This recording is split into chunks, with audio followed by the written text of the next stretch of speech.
আসসালামু আলাইকুম। অবিরাম বাংলা সংবাদে সবাইকে স্বাগত জানাচ্ছি। আমি শান্তা ইসলাম। শুরুতেই বিআরবি কেবলস সংবাদ শিরোনাম। মিয়ানমারে অং সান সুচি সরকারের ২৪ মন্ত্রী বরখাস্ত, নতুন মন্ত্রীদের বেশিরভাগই সেনা কর্মকর্তা।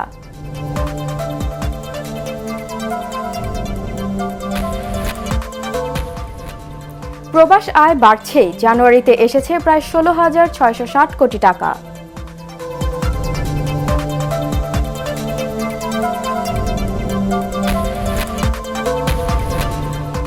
রাজধানীর ভাটারায় নকল মদ তৈরির কারখানার সন্ধান, মূল হোতা নাসির ও জাহাঙ্গীর সহ আটক ৬ জন।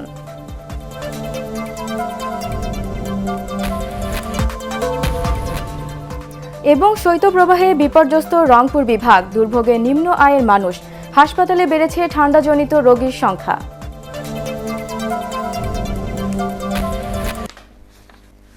এবার বিস্তারিত। শুরুতেই মিয়ানমার প্রসঙ্গ। মিয়ানমারের national League for democracy NLD নেত্রী অং সান সুচিকে গ্রেফতারের পর তার ২৪ জন মন্ত্রীকে বরখাস্ত করে ওইসব পদে নতুন নিয়োগ দিয়েছে সামরিক জান্তা। নতুন নিয়োগ পাওয়াদের বেশিরভাগই সেনা কর্মকর্তা। মিয়ানমার সেনাবাহিনী পরিচালিত টেলিভিশনে নতুন মন্ত্রীদের নিয়োগের ঘোষণা দেওয়া হয়। সেনা সমর্থিত দল ইউএসপিডির অন্যতম নেতা উনা মং লউন পররাষ্ট্রমন্ত্রী হিসেবে নিয়োগ পেয়েছেন। তিনি গত বছরের নভেম্বরে অনুষ্ঠিত নির্বাচনে হেরেছিলেন। এছাড়া নতুন মন্ত্রীদের মধ্যে সিনিয়র সেনা কর্মকর্তাদের পাশাপাশি ইউএসডিপির বেশ কয়েকজন সদস্য রয়েছেন। সোমবার ভোরে সেনাবাহিনী হঠাৎ অভিযান চালিয়ে অং সান সুচি ছাড়াও মিয়ানমারের প্রেসিডেন্ট উইন মিন্ট সহ বেশ কয়েকজনকে গ্রেফতার করে। এর আগে গত ৮ নভেম্বরের জাতীয় নির্বাচনে সুচির দল এনএলডি ব্যাপক সংখ্যাগরিষ্ঠতা পেয়ে জয়ী হওয়ার সামরিক জান্তাদের সাথে বিরোধ দেখা দেয়।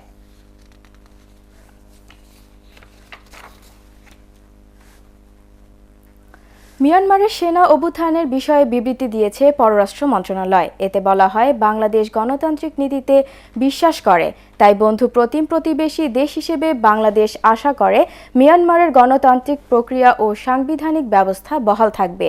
একই সাথে বাংলাদেশে আশ্রয় নেওয়া রোহিঙ্গাদের নিরাপদ ও টেকসই প্রত্যাবাসনের জন্য মিয়ানমার যথাযথ প্রক্রিয়া অব্যাহত রাখবে বলেও বিবৃতিতে আশা করা হয়।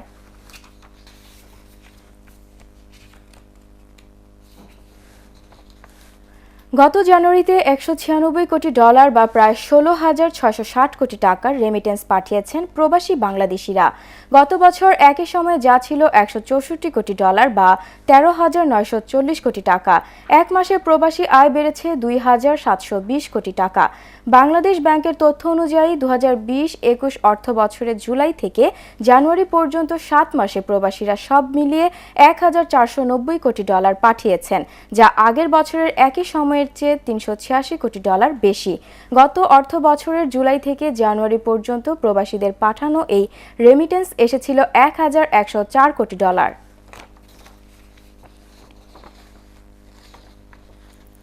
রাজধানীর ভাটারায় নকল মদ তৈরির কারখানার সন্ধান পেয়েছে গোয়েন্দা পুলিশ ডিবি।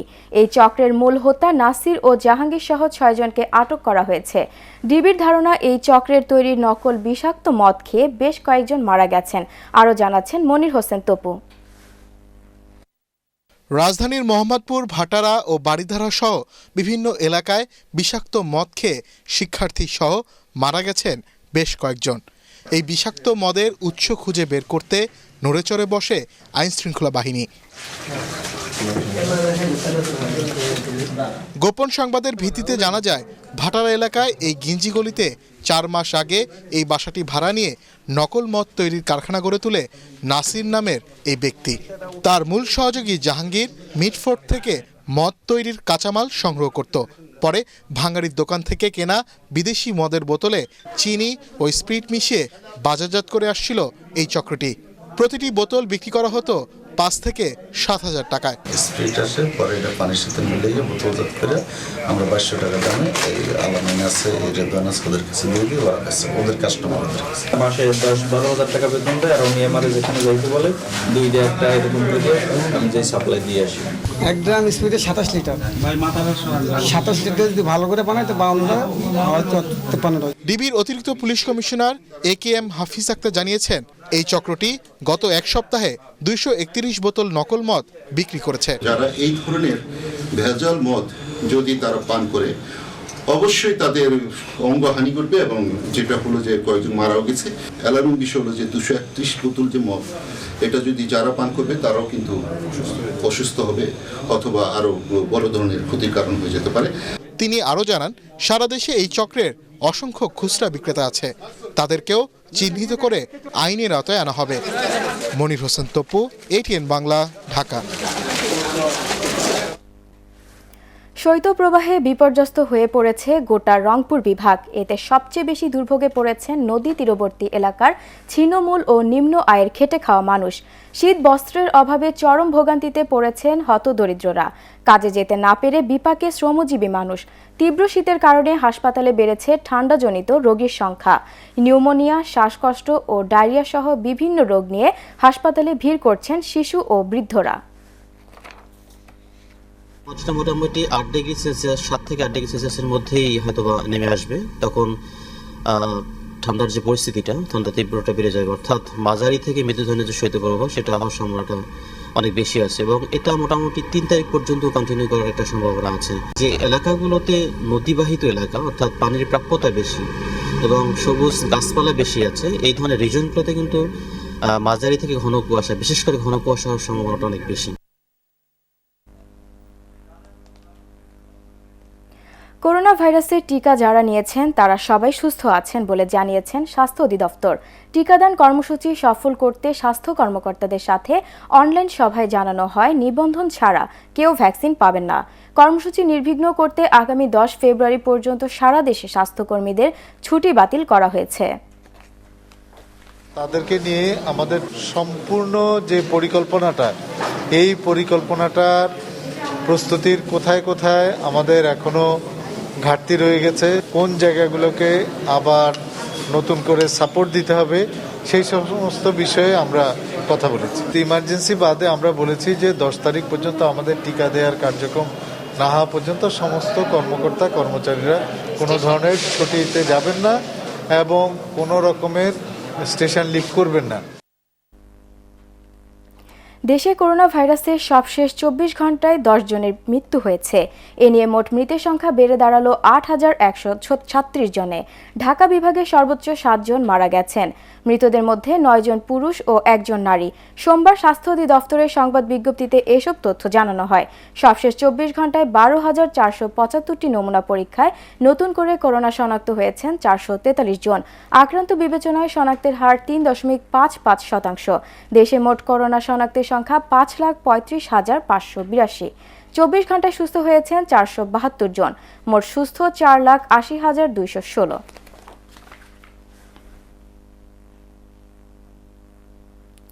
গবেষণায় সরকারি সহায়তায় পেলে 6 মাসের মধ্যে করোনার টিকা দেশে বানানো সম্ভব বলে মনে করেন গণস্বাস্থ্য কেন্দ্রের trustee doctor Zafrullah Chowdhury. Corona ভাইরাসের নতুন জিনোম সিকোয়েন্স নিয়ে গণস্বাস্থ্য কেন্দ্র মিলনায়তনে সংবাদ সম্মেলনে তিনি এ মন্তব্য করেন। গণস্বাস্থ্য RNA গবেষণা কেন্দ্র সেন্টার, জাহাঙ্গীরনগর বিশ্ববিদ্যালয়ের মাইক্রোবায়োলজি বিভাগ এবং ব্রাক বিশ্ববিদ্যালয়ের ফার্মেসি বিভাগের গবেষকরা বিভিন্ন নমুনা থেকে এই জিনোম সিকোয়েন্স করছেন।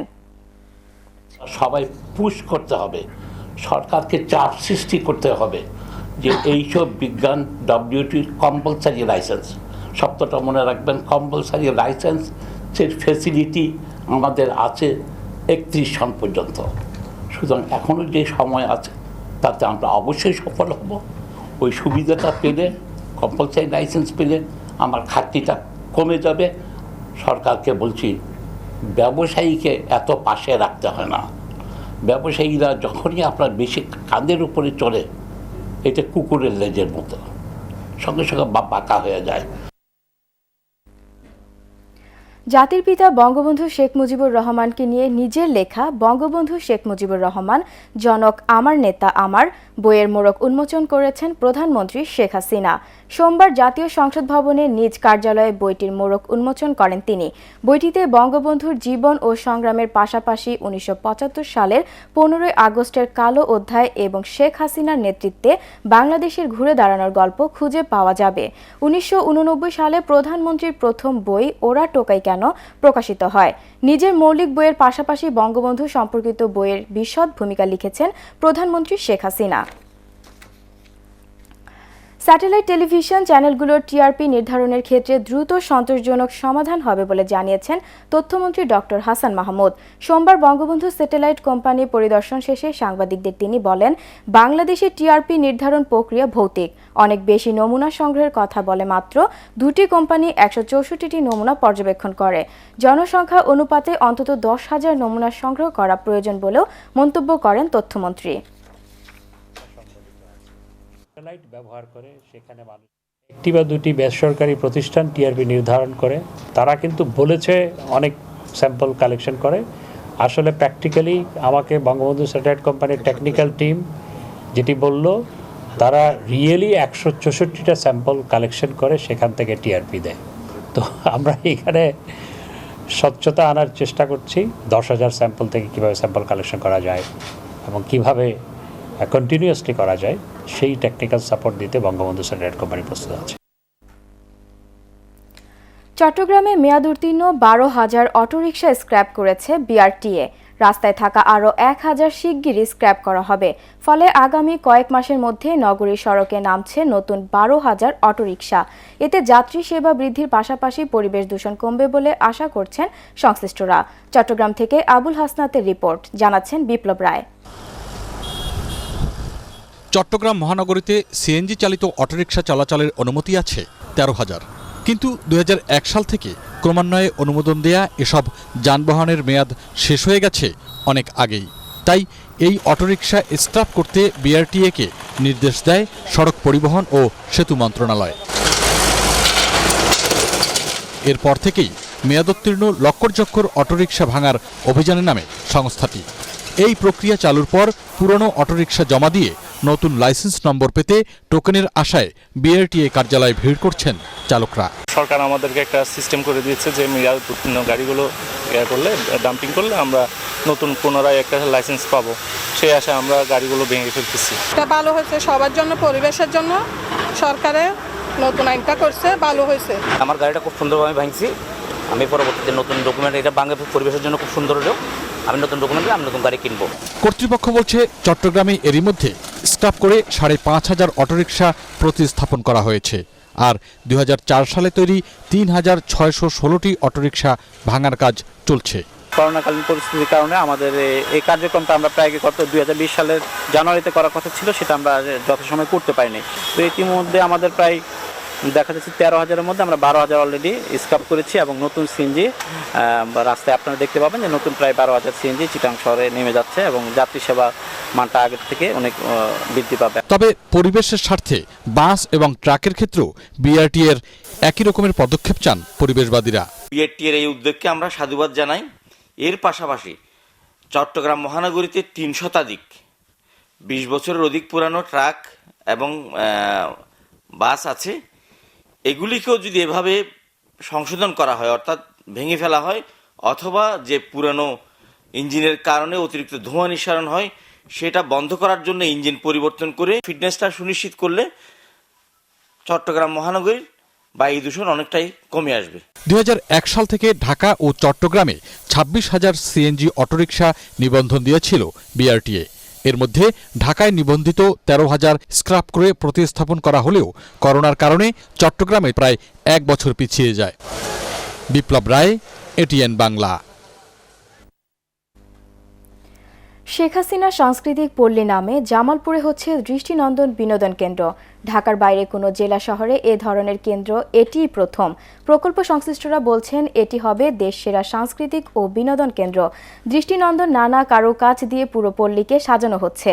জামালপুর থেকে লুৎফুর রহমানের রিপোর্ট, জানাচ্ছেন ইশরাত লিমা। 30,000 বর্গফুট আয়তনের ভূগর্ভস্থ মিউজিয়াম, 9তলা কালচারাল ভবন, মুক্তমঞ্চ, রেস্টুরেন্ট ভবন, 6তলা বাণিজ্যিক ভবন, রেস্ট হাউস, সিনেপ্লেক্স, 9ডি থিয়েটার। আর এসবের পাশে থাকবে নয়না ফিরাম লেক। সবকিছু মিলিয়ে জামালপুরে গড়ে উঠেছে শেখ হাসিনা সাংস্কৃতিক পল্লী। যে শেখ হাসিনা সাংস্কৃতিক পল্লী গড়ে উঠছে, সেটা জামালপুরবাসীর জন্যে আমরা মনে করি যে আশীর্বাদ স্বরূপ। মাদকতা, নারী ধর্ষণ ব্যাপকতা শুরু হয়েছে। এটার পেছনে কমিয়ে রাখার পিছনে একটাই কাজ, আমাদের এই সাংস্কৃতিক পরিমণ্ডল সাংস্কৃতিক পল্লীর মাধ্যমে সারা জামালপুরের পিছিয়ে পড়া যে সাংস্কৃতিক কর্মীরা রয়েছে তাদের ঐতিহ্যকে ধারণ করার জন্য এটি একটি বড় বাহক হয়ে দাঁড়াবে। জামালপুর শহরের প্রাণকেন্দ্র ঐতিহ্যবাহী বৈশাখী মেলার মাঠ ও পুকুর ভরাট করে 9 একর জমির উপর 2018 সালে শুরু হয় এই পল্লী গড়ার কাজ। ইতোমধ্যে প্রকল্পের 85% কাজ শেষ হয়েছে। পুরো কাজ শেষ হবে 2022 সালের জুন মাসে। মোট ব্যয় হবে 229 কোটি 37 লাখ টাকা। কনস্ট্রাকশন কাজ শেষ, আমরা ফিনিশিং কাজগুলো চলতেছি এবং নতুন করে বেশ কিছু কম্পোনেন্ট অ্যাড করা হয়, যার কারণে আপনার কস্টিং বাড়ে এবং এই কাজগুলো প্রক্রিয়াধীন আছে। এই কাজগুলো আশা করতেছি খুব দ্রুত সময়ের মধ্যে সমাধান আসবে এবং আমরা নির্দিষ্ট সময়ে কাজটা হ্যান্ডওভার করতে পারবো।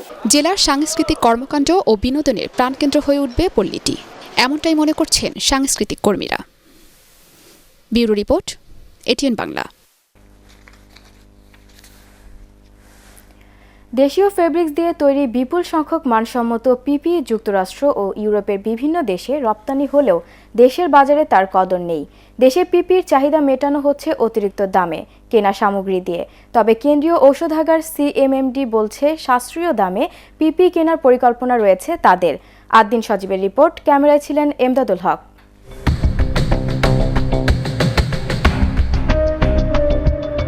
পিপিই ব্যক্তিগত সুরক্ষা সামগ্রী, করোনা ভাইরাস মোকাবেলায় অপরিহার্য অনুষঙ্গ। সংকট না থাকলেও তা কেনাকাটায় অতিরিক্ত অর্থ গুনতে হচ্ছে রাষ্ট্রকে। দেশের চাহিদা অনুযায়ী পিপিই কিনে থাকে রাষ্ট্রীয় প্রতিষ্ঠান কেন্দ্রীয় ঔষধাগার বা সিএমএসডি। সংশ্লিষ্টরা জানায়, শুরুতে বিদেশ থেকে সংগ্রহ করলেও এখন দেশীয় বিভিন্ন প্রতিষ্ঠানেই মিলছে মানসম্মত বা লেভেল 3 মানের পিপিই। পিপিই সার্জিক্যাল মাস্ক যেগুলো বাংলাদেশে উৎপাদিত হচ্ছে এগুলো মানসম্মত। তবে সিএমএসডি যাদের কাছ থেকে পিপিই কিনছে তাতে ব্যয় হচ্ছে প্রকৃত দামের চেয়ে অনেক বেশি। আপনারা কিরকম রেট ধরেছেন?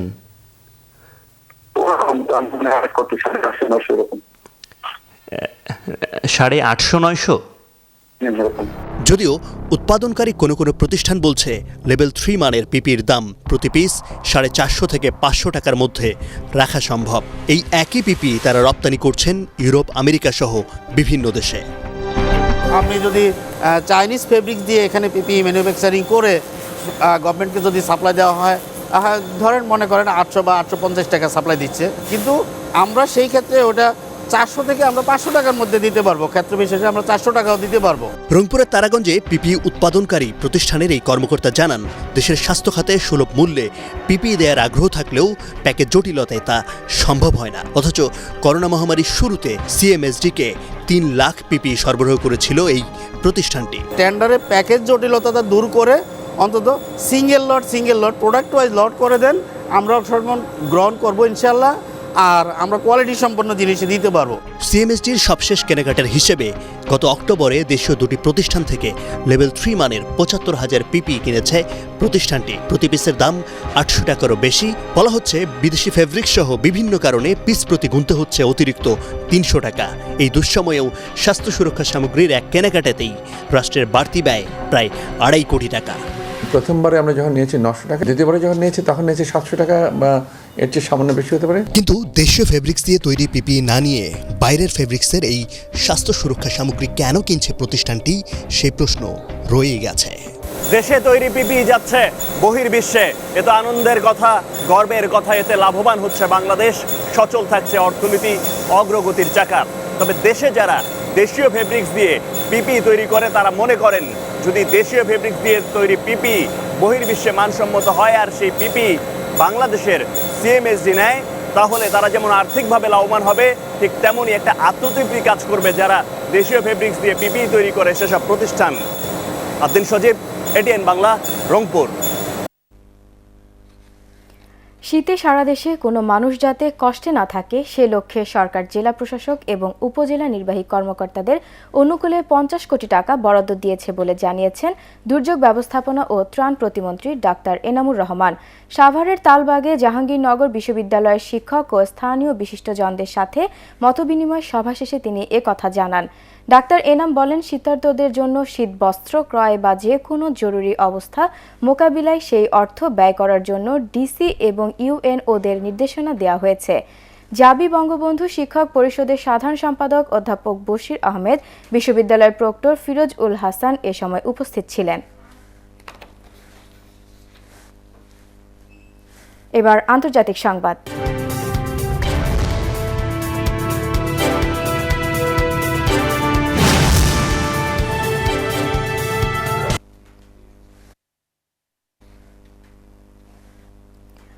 ব্যাপক তুষারঝড়ের মুখে যুক্তরাষ্ট্রের পূর্বাঞ্চল। 20 ইঞ্চি পুরো তুষারে ঢেকে আছে ওই অঞ্চল।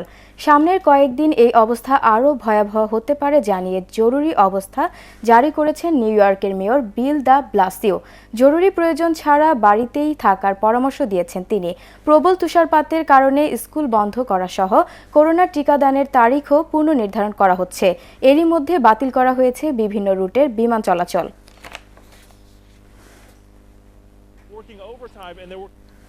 আনোয়ার খান মডার্ন মেডিকেল কলেজ হাসপাতাল বাংলাদেশ ওয়েস্ট ইন্ডিজ সিরিজের খবর।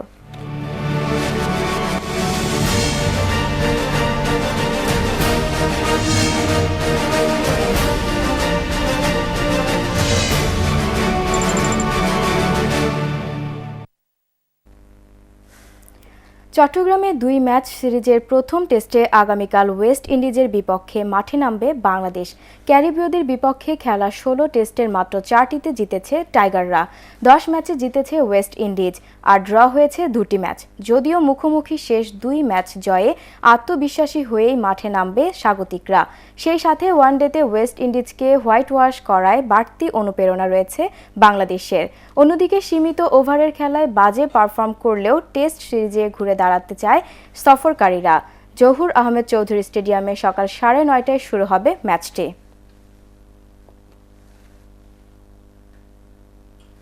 এবার পারটেক্স খেলার খবর।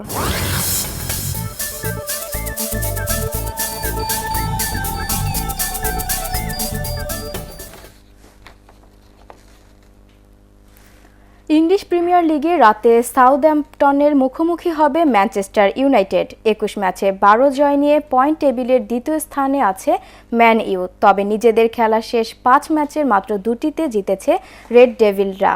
অন্যদিকে শেষ 3 ম্যাচেই হেরেছে তালিকার 11 নম্বরে থাকা সাউথহ্যাম্পটন। ওল্ড ট্রাফোর্ডে রাত 2:15টায় শুরু হবে ম্যাচটি।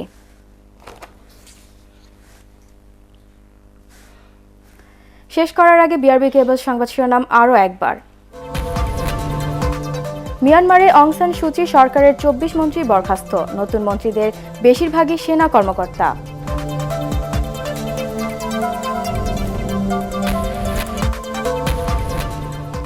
প্রবাসী আয় বাড়ছে। জানুয়ারিতে এসেছে প্রায় 16,660 কোটি টাকা।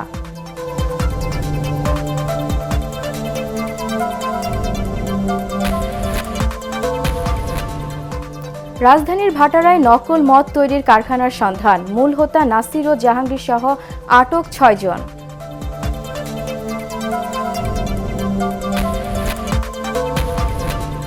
এবং শৈত্যপ্রবাহে বিপর্যস্ত রংপুর বিভাগ। দুর্ভোগে নিম্ন আয়ের মানুষ। হাসপাতালে বেড়েছে ঠান্ডাজনিত রোগীর সংখ্যা।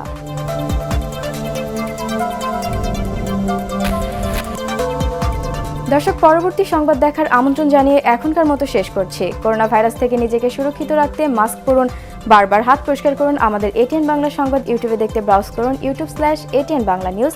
ধন্যবাদ সবাইকে।